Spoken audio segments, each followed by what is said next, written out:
In Lesson 7, we saw that Jesus performed miracles to alleviate people's suffering and pain. He healed the paralytic who was carried to him on a stretcher. On the Sabbath, he healed a man with a withered hand, teaching that the needs of people supersede the observance of man-made religious traditions. His power healed a woman who had suffered with an incurable hemorrhage for 12 years.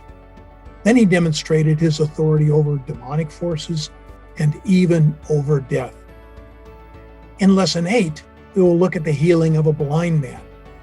However, the narrative includes far more than just the curing of a man born blind.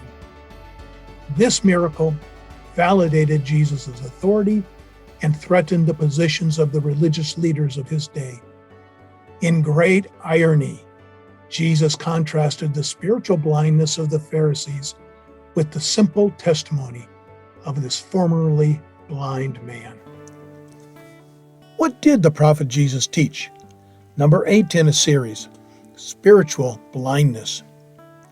The prophet Jesus frequently confronted the Pharisees, religious leaders of his day, who often were full of pride, who lacked mercy toward others, and who loved to be seen when they were praying, giving to those in need, and performing other religious acts.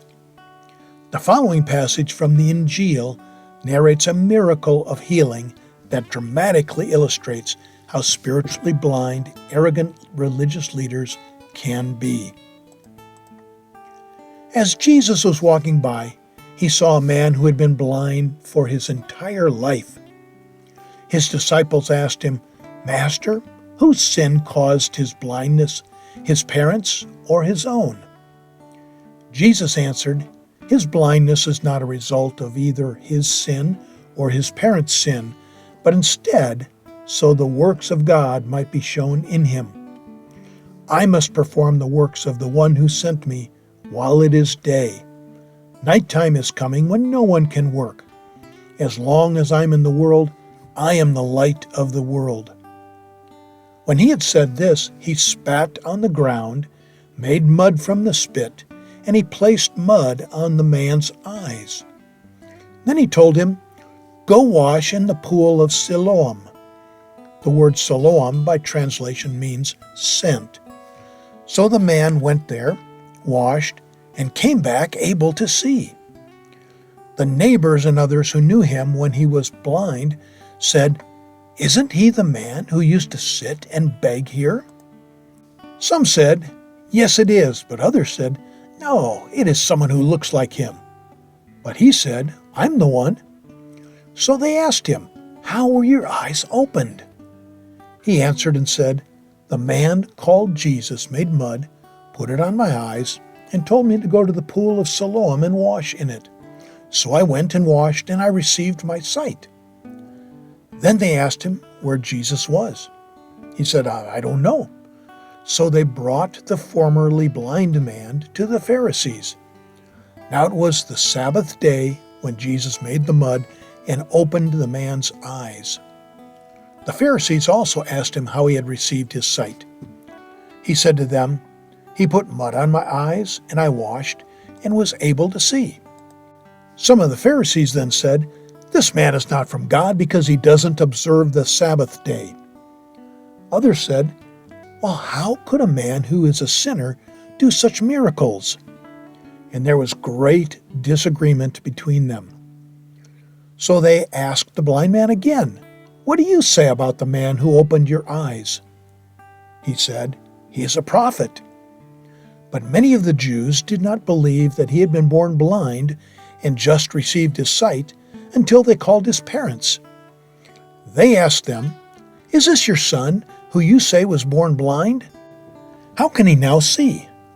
His parents answered, "We know that this is our son and that he was born blind, but we don't know how he can now see or who opened his eyes. He's an adult. Ask him. He can speak for himself." His parents said that because they feared the Jews, for the Jewish leaders had already agreed that any man who confessed Jesus to be Christ would be put out of the synagogue. That's why his parents said that he was an adult and to ask him.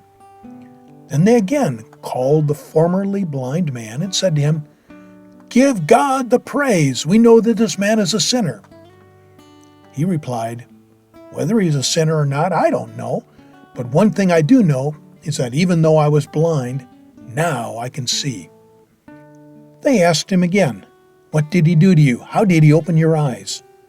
He answered them, "I told you already, and you did not listen. Why would you want to hear my story again? Do you want to become his disciples?" Then they ridiculed him and said, "You are his disciple, but we are Moses' disciples. We know that God spoke to Moses, but as for this fellow, we don't know where he got his authority." The man answered them, "Well, this is amazing.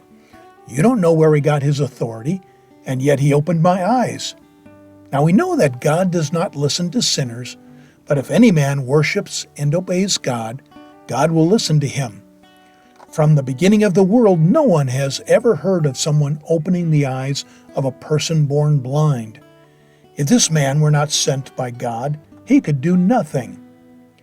They answered him, "You were born in sin, and you are trying to teach us?" And they threw him out. Jesus heard that they had thrown him out, and when he had found him, he said to him, "Do you believe in the Son of God?" And so he said, "Who is he, Lord, that I might believe in him?" Jesus said to him, "You are looking and talking to him." He replied, "Lord, I believe," and he worshipped him. Then Jesus said, "I have come to judge the people of this world. I give sight to the blind and make blind those who think they see." And some of the Pharisees who were with him heard these words and said to him, "Are you calling us blind?" Jesus said to them, "If you were truly blind, you would not be so guilty. But because you consider yourselves to be spiritual guides, your guilt is great." You can find that account in the Gospel of John, chapter 9. Now please note, when Christians use the term Son of God, they don't mean it in a physical way. In the Arabic world, someone who does evil is called Ibn Shaitan, the son of Satan.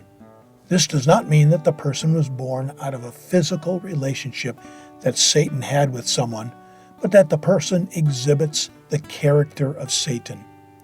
We will examine the Christian understanding that Jesus is the Son of God more in coming lessons. Now, the message of this passage is obvious. Humble, needy people can see spiritual reality, and proud, self-justifying leaders are truly blind.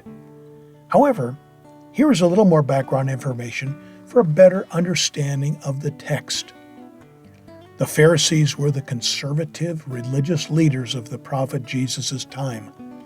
Pharisee means holy one. Jesus' disciples or followers wondered if the man's blindness was a result of someone's sin. The prophet Jesus refuted that idea. The Sabbath day was Saturday, a day set aside to honor God and to rest. On that day, no work was to be done, and the Pharisees strictly enforced that in the community. The Pharisees accused the prophet Jesus of working on the Sabbath by healing the man. The synagogue was the religious gathering place for a community, like a church or mosque. To be thrown out of the synagogue meant not only to be prohibited from gatherings for religious meetings and ceremonies, but to be excluded from the very life of the community. To confess Jesus as the Christ meant to believe that Jesus was the Messiah, God's promised messenger, servant, prophet. Moses was the prophet to whom God gave the 10 Commandments and the ordinances of the law many years previously. The Pharisees recognized Moses as their spiritual leader. Note the amazing claims Jesus made for himself. "I must perform the works of God. I am the light of the world. I have come to judge the people of the world." He backed up those claims by giving the blind man the ability to see. If you have a public comment about this passage from the Injil, please use the comment box. If you have a question, email me and I will do my best to respond. Catch me at iwouldlovetotalk@gmail.com. Now, I hope you'll join me for number 9 of the series to examine more of what the prophet Jesus said about himself.